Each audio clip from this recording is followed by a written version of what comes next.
어두운 심해에선 시력보다는 발광이 생존에 유리한지도 모른다. 머리 부분에 붙어있는 긴 막대 끝 부분에서 빛을 발산해 작은 물고기들을 유인해 먹이 사냥을 하는 앵글러피쉬. 희뿌연 눈을 가졌다. 공룡보다 더 오래전인 약 30억 년 전부터 존재했던 것으로 추정되는 유령 상어 역시 눈동자가 텅 비어 보인다. 그렇다면 머릿속이 투명한 배럴 아이는 진화한 걸까? 아니면 퇴화한 것일까? 눈처럼 보이는 것은 사실 콧구멍. 투명한 머릿속의 초록빛 반구가 바로 눈이다. 배럴 아이는 눈을 통해 앞을 보거나 머리 바로 위를 볼 수 있다고 알려져 있다. No matter how much we study the ocean, we still know almost nothing. The fact that we know more about the moon than we know about the deep sea. The fact that almost every time we go into the ocean, we discover something new. Some new fact, some new observation, even sometimes new species. 이른 아침 6시, 캘리포니아 몬터레이만 부두가 술렁인다. 무인 잠수정을 싣고 심해 1000m 탐사를 나가기 때문이다.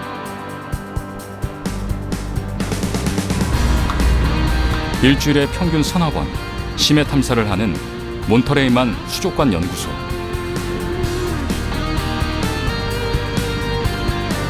오늘 탐사의 목적은 무엇일까?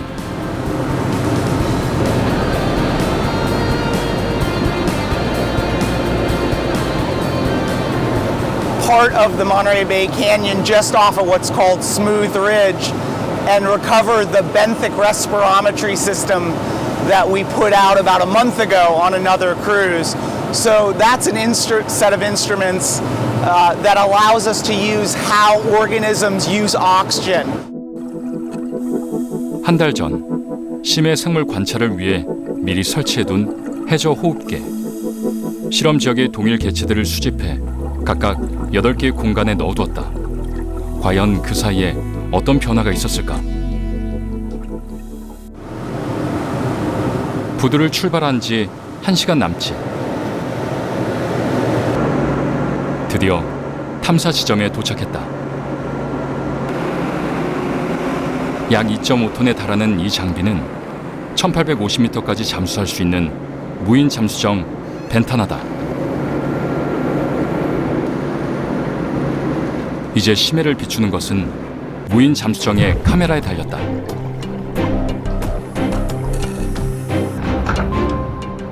한편 무인 잠수정을 원격 조종하는 통제실.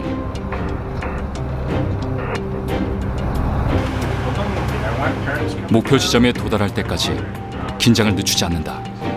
살펴야 할 게 많기 때문이다. That's probably it there or there. You can see the oxygen is still going down.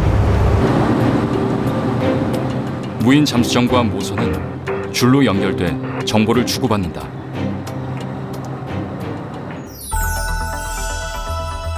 수심이 깊어지면서 만나게 된 낯선 풍경. 눈보라치는 광경과 비슷해서 이름마저 바다눈이다.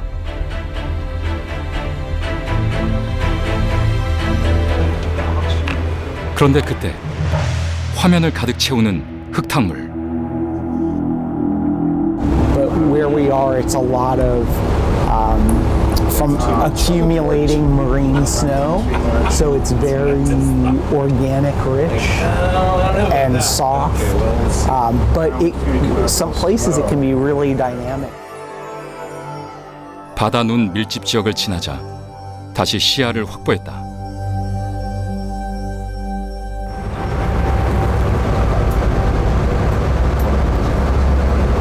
Seeing some of the typical benthic bottom fish we see, grenadier rat tails,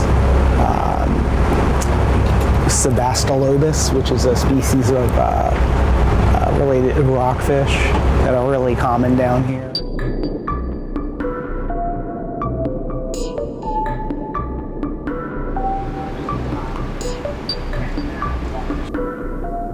현재 수심 994m.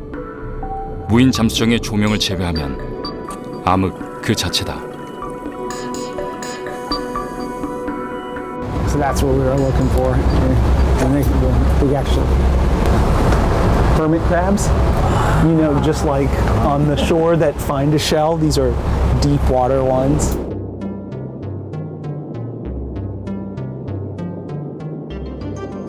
So, you know, they're adapted to this super low oxygen environment. So they're, you know, it's a tough place to be a really active.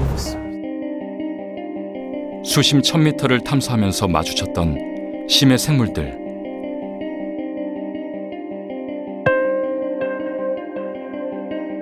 심해 탐사의 묘미는 예상치 못했던 상황에서 새로운 생물들을 만나는 데 있다.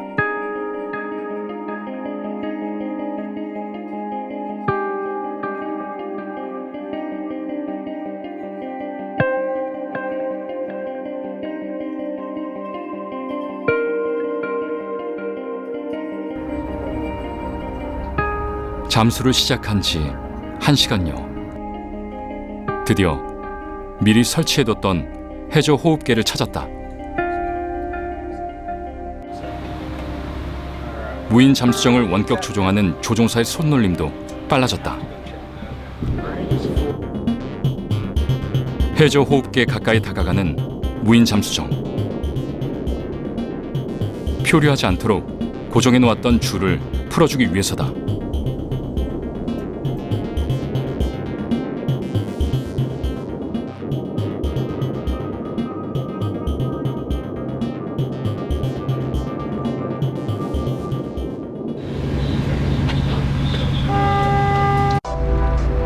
해저 호흡계는 부력을 이용해 빠르게 떠올랐다. 심해 생물을 포획했거나 실험을 했을 경우엔 최대한 신속하고 안전하게 끌어올려야 한다.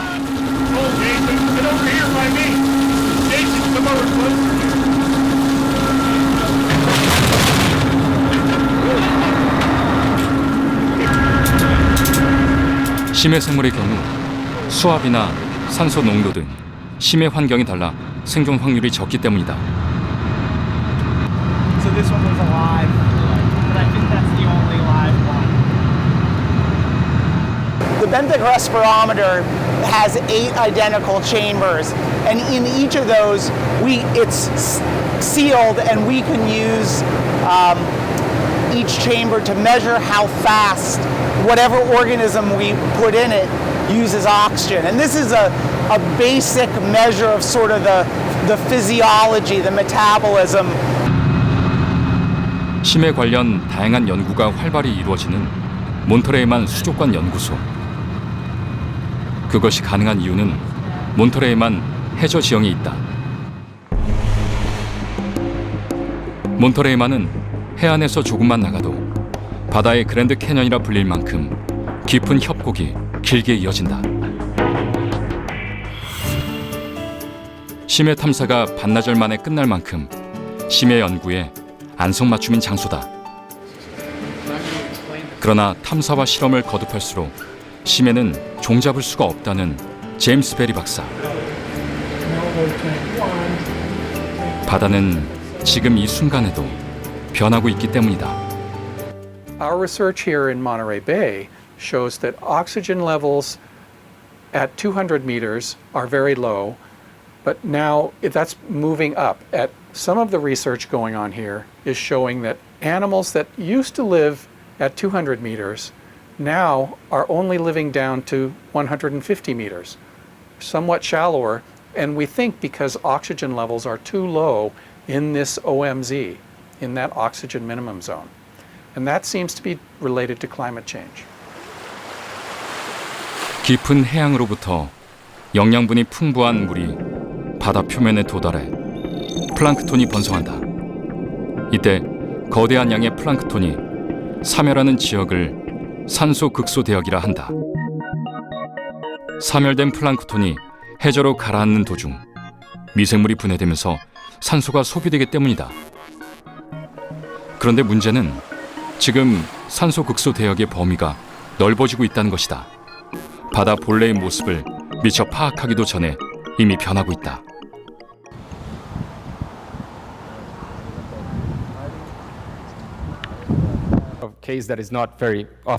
수심 150m 내외를 연구하는 캘리포니아 과학 아카데미의 루이스 로차 박사. 그는 직접 잠수를 하는 해양 생태학자다.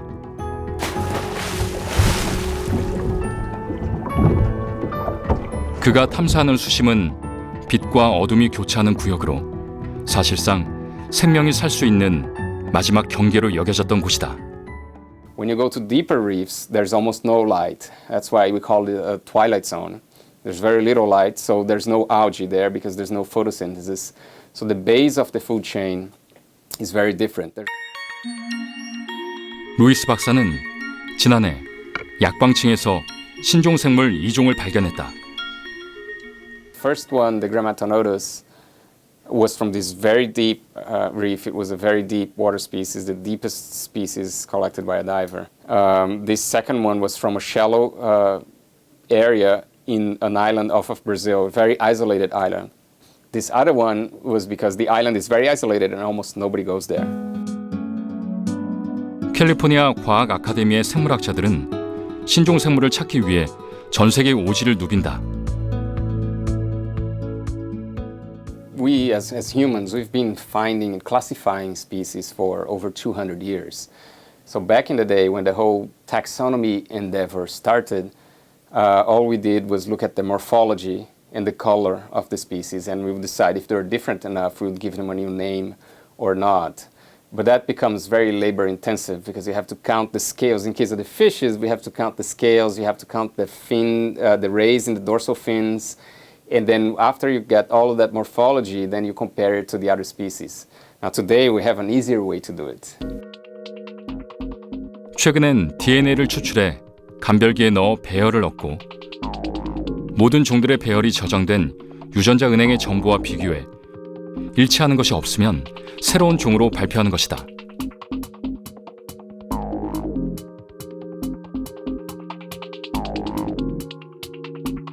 It's nice. I mean, it's a great feeling. It's like being the first to go to the moon or something like that. Those places that we go to, nobody has ever been to before. 해양 생물학에선 생물의 존재가 희박해지는 약광층을 심해 연구 대상으로 삼지만 일반적으로 심해는 좀 더 깊은 곳을 의미한다.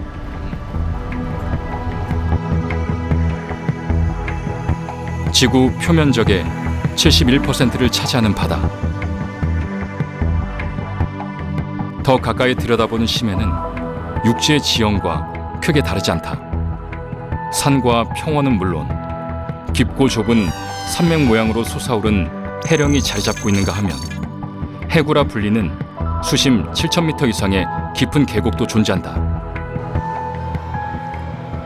10길 물속은 알아도 한 길 사람 속은 모른다는 속담이 있습니다. 그만큼 사람의 속마음을 헤아리기가 어렵다는 이야기일 텐데요. 10길 물속이라 하면 수심이 약 30m 정도에 해당합니다. 이 정도 깊이라면 우리가 스쿠버 장비를 이용해서 직접 들어가 볼 수 있는 그런 깊이인데요. 그렇다면 사람들은 언제부터 바닷속을 들여다보기 시작했고 또 얼마나 깊이까지 들어가 보았을까요? 기원전 332년 마케도니아의 알렉산더 대왕이 전쟁 중 적지에 수중 장애물을 보내기 위해 잠수부를 보냈던 기록이 전설처럼 남아있다. 그 이후 1872년 12월 5명의 과학자와 1명의 화가가 탑승한 챌린저호가 영국을 떠나는 역사적인 사건이 발생했다. 당시로선 최신 과학 장비와 실험실을 구비한 최초의 해양과학 탐사였기 때문이다. 총 12만 8천 킬로미터를 항해하면서 해양 자료를 수집한 곳은 360여 지점. 바다의 깊이를 잰 지점은 490여 개. 당시 기술로 8,000m 수심을 측정한 기록도 있었다.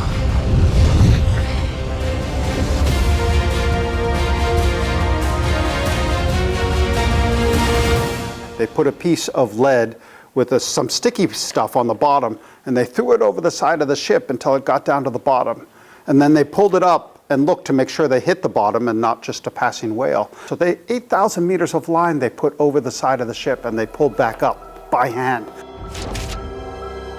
원시적인 방법 같지만 당시로선 획기적이고 창의적인 기법이 가득했던 챌린저 탐사는 이후 챌린저 보고서로 출간되었다.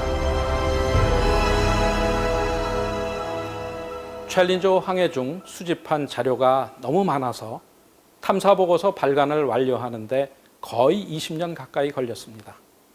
3만 쪽 50권에 달하는 방대한 분량도 굉장하지만 그보다 더 놀라운 건 당시 자료들이 지금도 대부분 그대로 사용할 수 있을 정도로 정확하다는 겁니다. 이후 바다에 직접 들어가 탐사하고픈 인간의 욕구가 커지면서 등장한 것이 바로 심해를 탐사할 수 있는 유인 잠수정입니다. 심해 과학 탐사에 새로운 장을 연 역사적인 사건이었습니다. 화산 활동이 활발한 지역에선 해저 지각의 틈새가 발달하는데 뜨거운 물이 차가운 해수를 만나면서 광물들은 침전되어 주변 암석 위에 내려앉게 된다. 광물의 침전이 점점 진행되면서 안이 움푹한 굴뚝들의 크기가 점점 커지게 된다. 더욱 놀라운 것은 열수 분출공 주변에 서식하는 생명체의 발견이었다.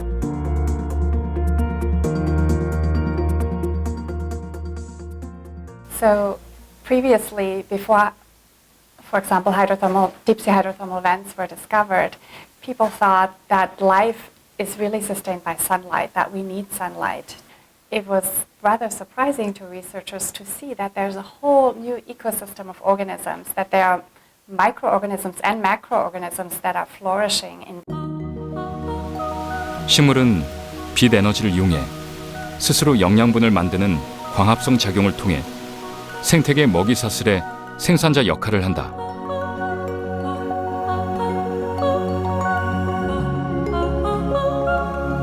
그래서 바닷속의 생태계도 태양빛이 도달하는 곳에서만 존재한다고 믿었던 것이다.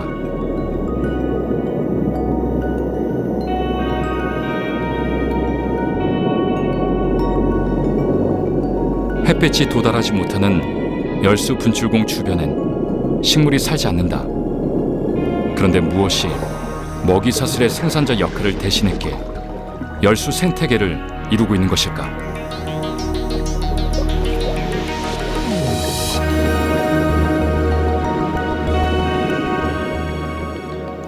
So the key was how can they make a living without the energy from sunlight?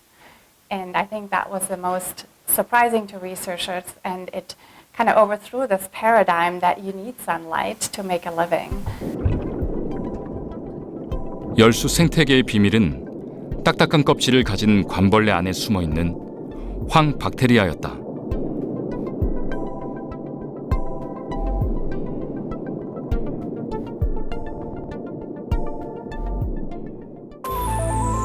황박테리아는 열수공을 통해 분출된 황화철을 화학 합성해 영양분을 만들어 식물의 역할을 대신해 온 것이다.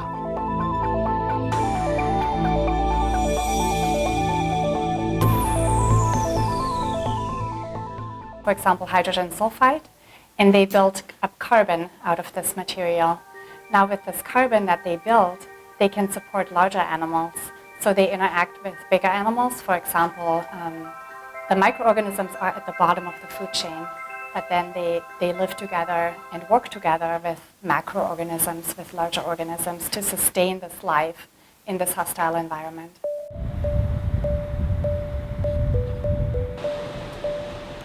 미국 에너지부 산하의 공동유전체 연구소. 극한 조건 아래서 번식하는 미생물을 연구하는 곳이다. 열수 생태계를 이해하기 위해 어떤 식으로 진화하고 생존해 왔는지를 연구 중인 타냐 워키 박사. So what you see here is a sample from the hydrothermal vent from the East Pacific Rise. And what you can see is that a lot of these microorganisms are fairly small. So this axis right here is a metric of the cell size. So many of them fall into the small size range window. We also have larger cells, larger microorganisms.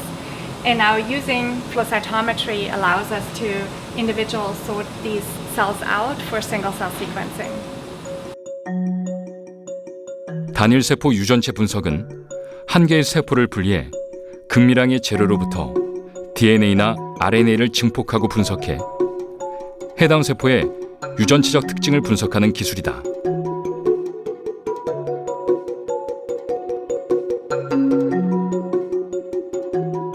수십억 개의 효소와 유전체의 복제본을 만드는 데 성공해 아직까지도 풀리지 않는 열수 생태계 연구에 한 걸음 다가서게 된 것이다.